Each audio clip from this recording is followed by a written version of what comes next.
If you're armed and at the Glenmont Metro, please shoot me.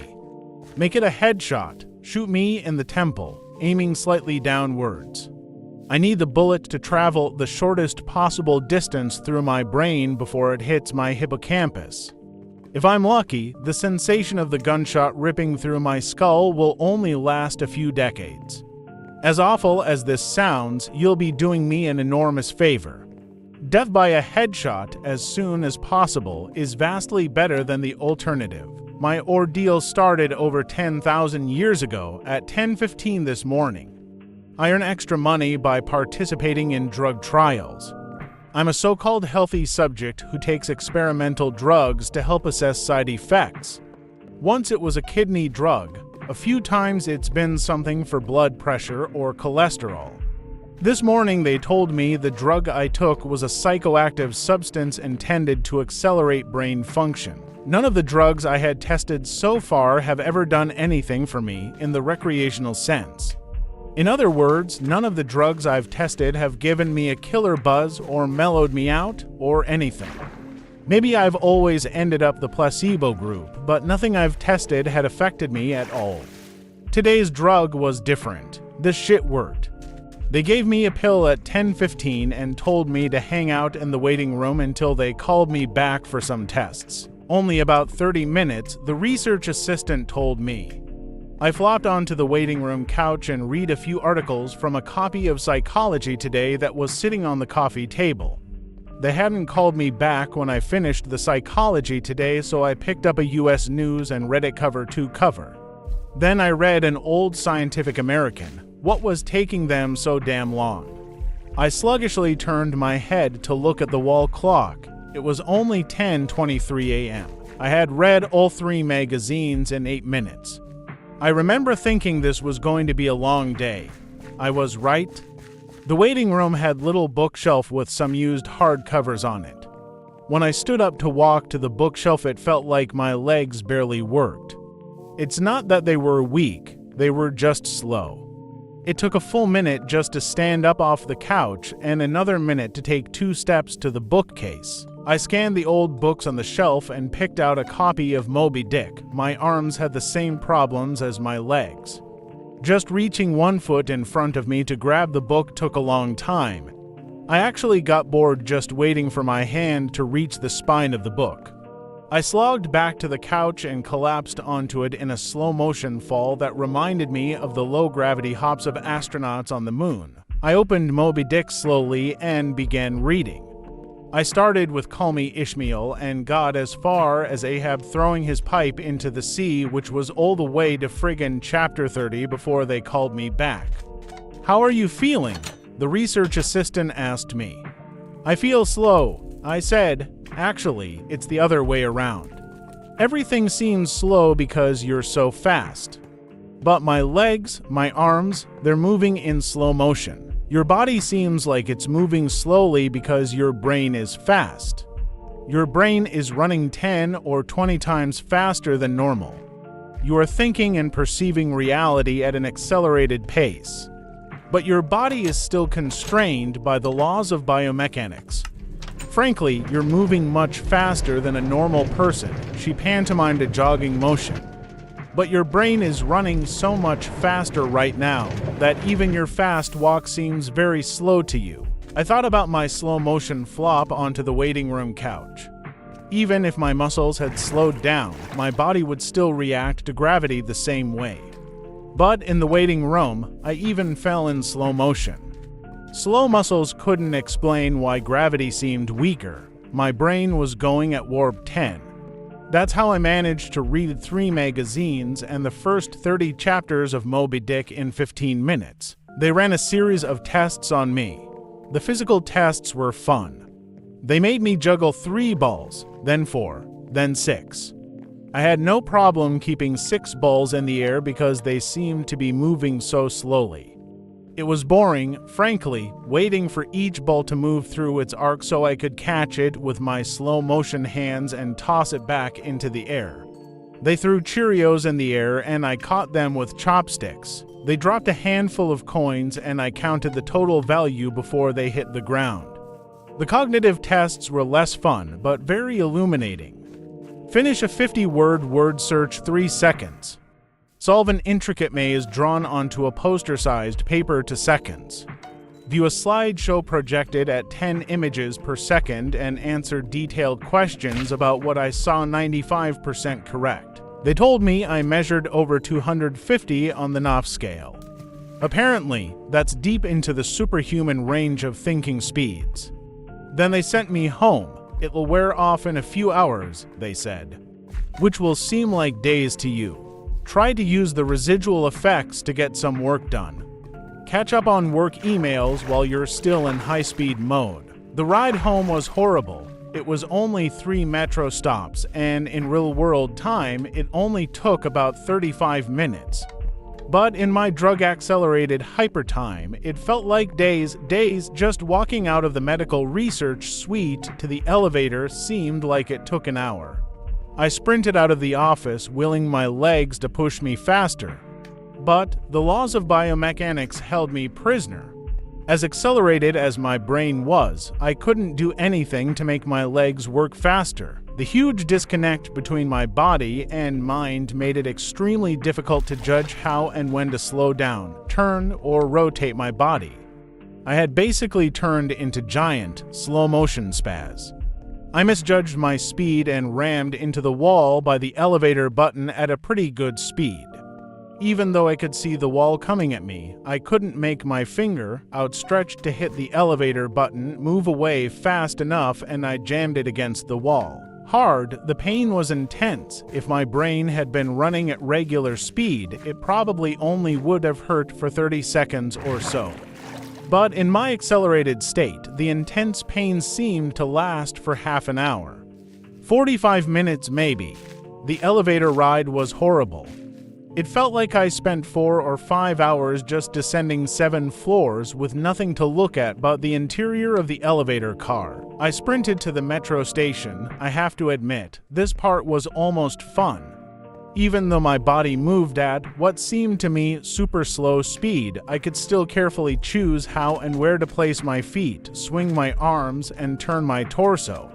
It only took a block or two to getting used to having a brain that ran 12 times faster than my body. Then I basically sprint danced the rest of the way, twisting and juking between people on the sidewalk and dodging moving cars with inches a minutes of clearance. I spent an hour in my time frame descending into the subway and running to the platform. Endless tedium waiting the 6 minutes for the Red Line train to arrive. Although there was more to look at on the metro platform than inside the elevator, it was still intensely boring. I should have stolen that copy of Moby Dick. The Red Line train roared into the station in slow motion. The normally high-pitched squeal of its brakes was frequency shifted by my high-speed mind to a long, low tone, like a monotone tuba solo. It wasn't just the squealing subway train that was 3 octaves lower than normal. All sound was slowed to the point of near inaudibility.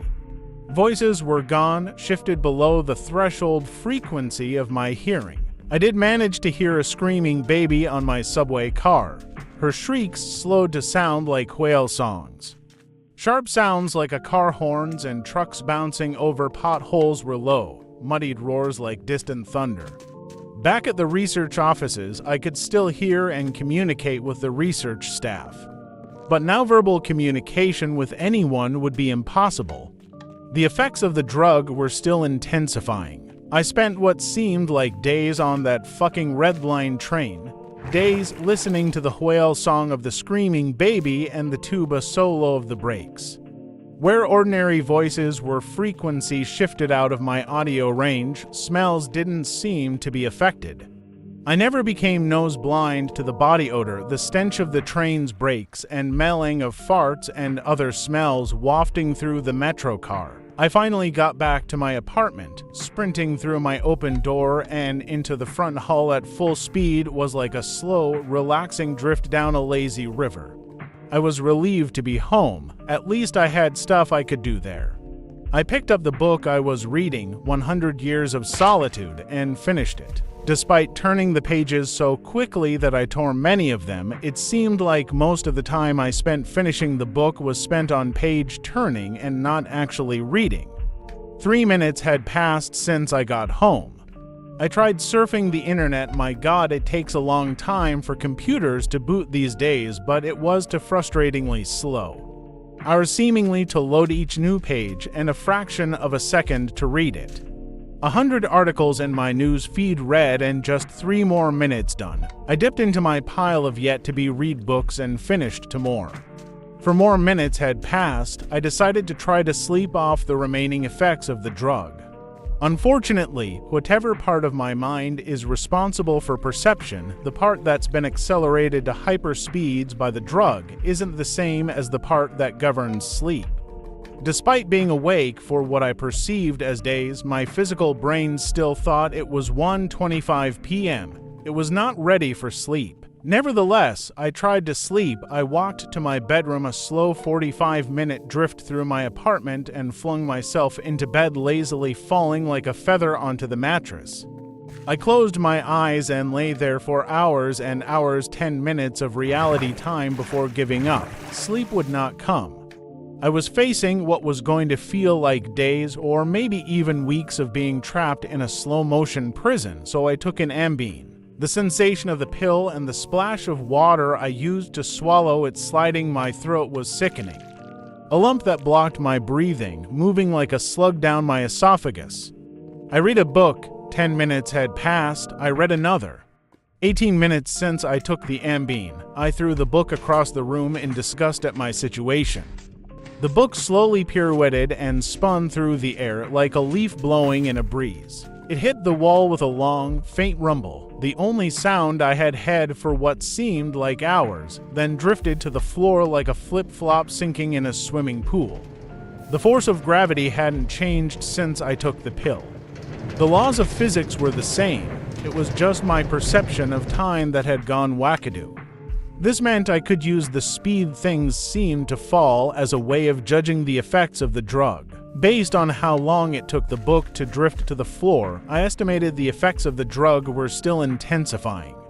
I read a magazine. I turned on the television. I clearly saw each frame of video like I was watching a slideshow. Frustrated, I turned the television off. I read some more. The first 2 books of Churchill's A History of the English-Speaking Peoples. Not exactly a light read. Frankly, I hated it. But given the hours of tedium it would take to go get another book off my bookshelf, just sitting on the couch and reading Churchill was better. Or at least less worse. It had now been 35 minutes since I took the Ambien. I lay down on the couch and closed my eyes. Time passed. I inhaled. Hours-long process. Time passed. I exhaled for more hours. Sleep would not come. I needed a new plan. I decided to go back to the offices where they gave me the drug. Maybe they would have something that could counteract its effects, or at least something to knock me out until it wore off. I exited my apartment as fast as possible, taking hours in my time frame to do so. I didn't even bother locking the door.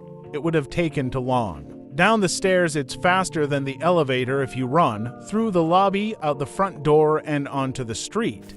These few things felt like a long day at the office. Sprinting down the street, dancing and weaving between pedestrians with, what must have looked to them, superhuman dexterity. Down the first flight of stairs at the metro, across the landing, another hour. Then onto the second flight of stairs. That's when the Ambien hit me. The Ambien didn't make me sleepy. Not at all.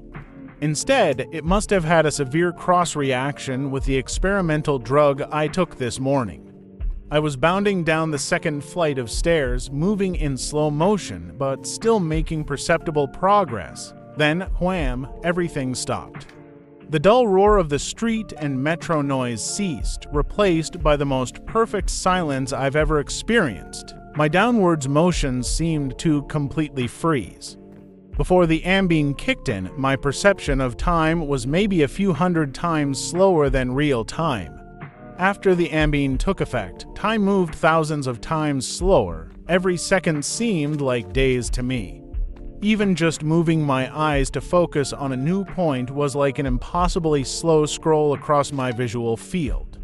Over the course of the afternoon, I learned how to walk, run, and jump when my mind ran hundreds of times faster than my body. But with another 4 or 5 orders of magnitude of slowdown caused by the ambien, body control was almost impossible.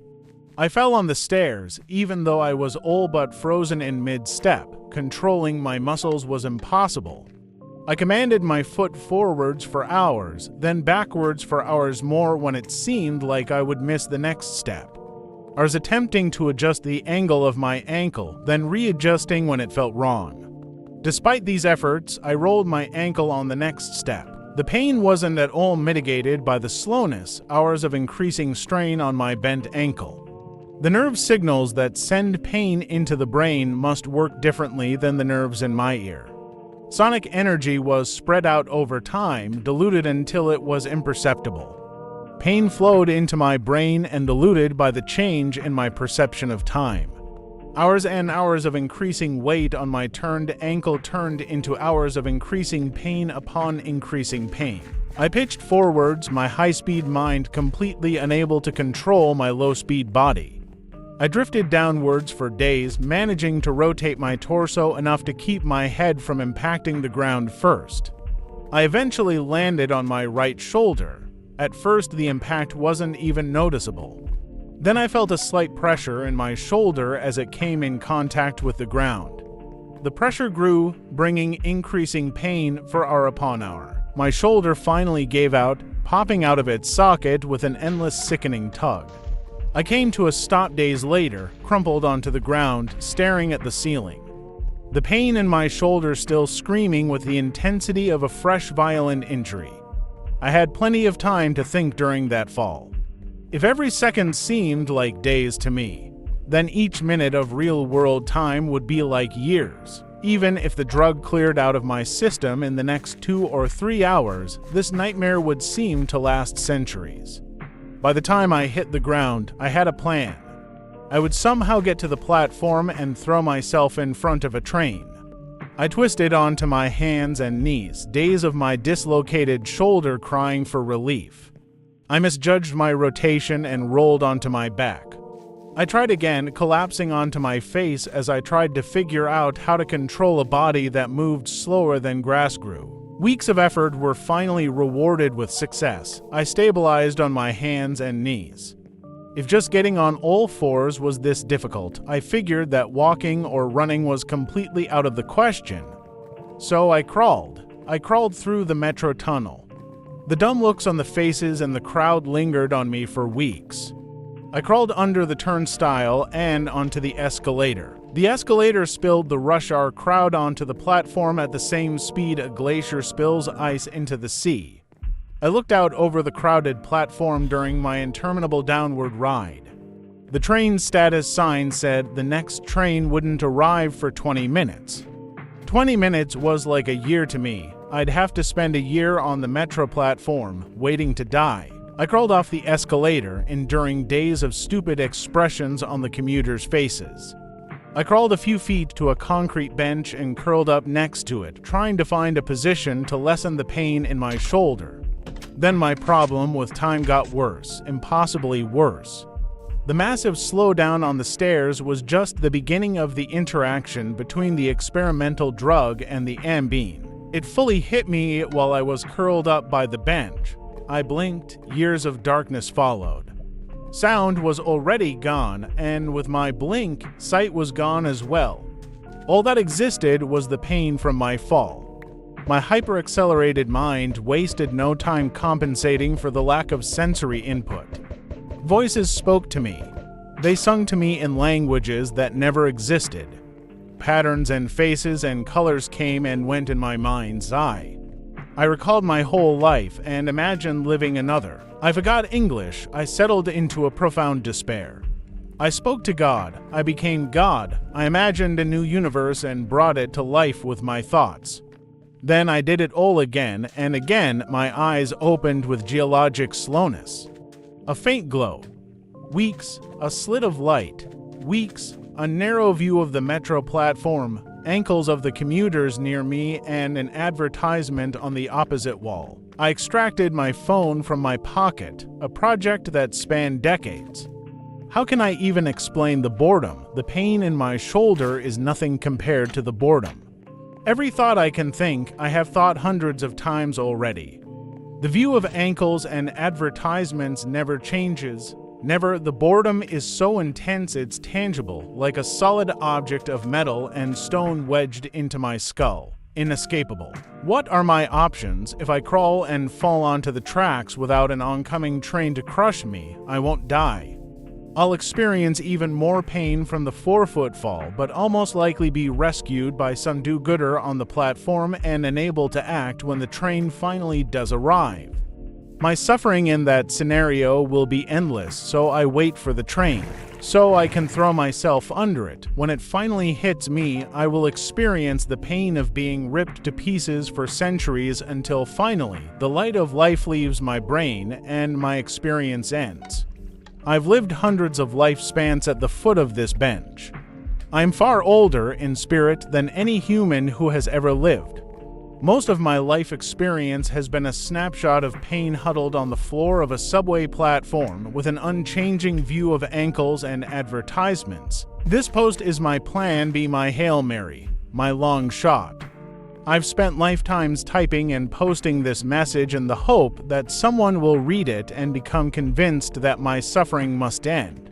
Someone on this platform right now, someone who will find the man curled under the bench, the man who crawled down the escalator, and kill him as swiftly as possible.